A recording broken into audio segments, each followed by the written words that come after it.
Hello guys, welcome to my new. मैं मोहम्मद काटावाला। आज आए हैं हम परेल में प्रगति इंडस्ट्रियल इस्टेट।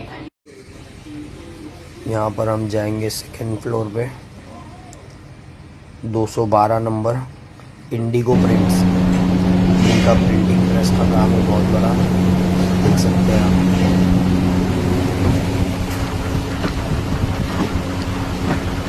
मैं इनकी कॉन्टैक्ट डिटेल्स भी डाल दूँगा। जिन किसी को किसी भी तरीके से प्रिंट कराना हो इनसे तो कांटेक्ट कर सकता है। हम इधर आए थे काटा बनाने। देखिए इनका काटा हमने रिपेयरिंग कर दिया। किसी को भी अपना काटा बनाना हो तो हमसे कांटेक्ट करें।